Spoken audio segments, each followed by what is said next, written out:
Good morning, folks. I'm out here by the river on a lovely sunny day. Not to do a spot of fishing, but to talk about Christina Rosetti for the second time. So this follows on from my first video where I was talking about Good Friday and suggesting that in that poem, what we can see is Rosetti's subtle subversion of orthodox patriarchal Christianity. So what I want to talk about today is Goblin Market and extend that reading, if you like. So here's a few interesting points to consider about Goblin Market. Number one, through the lens of gender, the only men in the poem, of course, are the goblins. And the goblins are all greedy little goblins of desire out to corrupt innocent maidens and bring them to their doom, which of course might reflect the work that Christina Rosetti did in a hospice for fallen women and saw firsthand how male desire can be so destructive for women.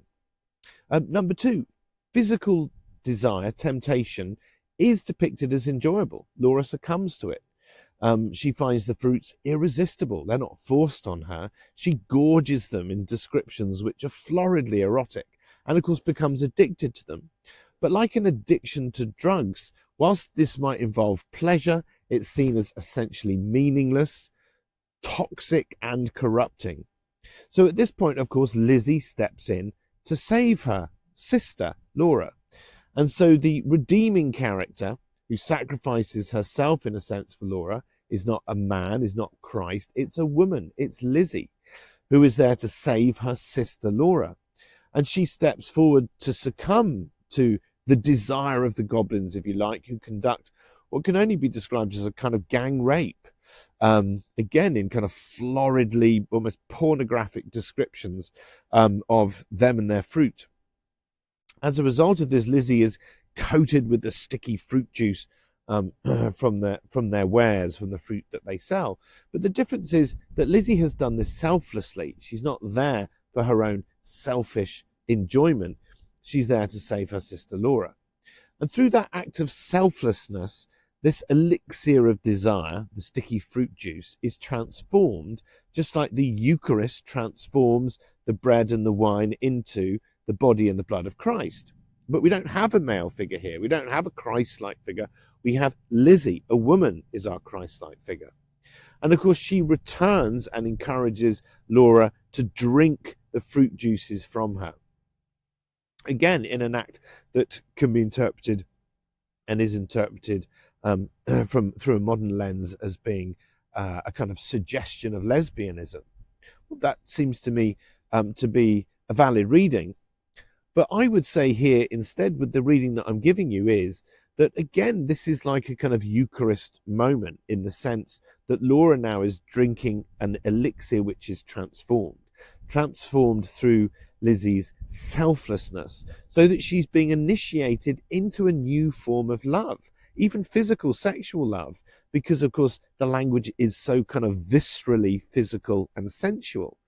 And this is love and or desire, the foundation of which is selflessness, the selflessness to save another in this case. And so one is again reminded of this idea, this subtle subversion of Orthodox Christianity, with this sense that Christianity, through Christina Rosetti's eyes, even if unconsciously meant, is more indigenous to femininity. And I think we're reminded at this moment of breastfeeding. There's nothing more, in a sense, selfless than the act of a mother breastfeeding her child. And of course it is, if you think about it, its own organic Eucharist. The child is drinking the milk of the mother, come from the body of the mother, in order to survive and flourish. And I think we're reminded of that when Laura is drinking the fruit juice from Lizzie. And so again, the suggestion here is a different kind of love, a love where one is giving oneself for another.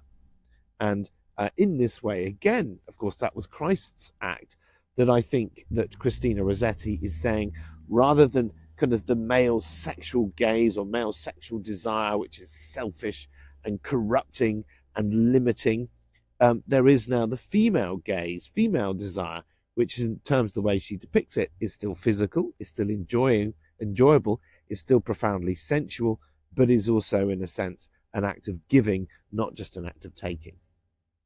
So in this way, And I'm not sure you could argue that she consciously meant it. But what Freud said, what the mind denies, the body affirms, and you could argue that that is the case with Goblin Market. So there you go, the subtle subversion of Orthodox Christianity in Christina Rosetti's poetry.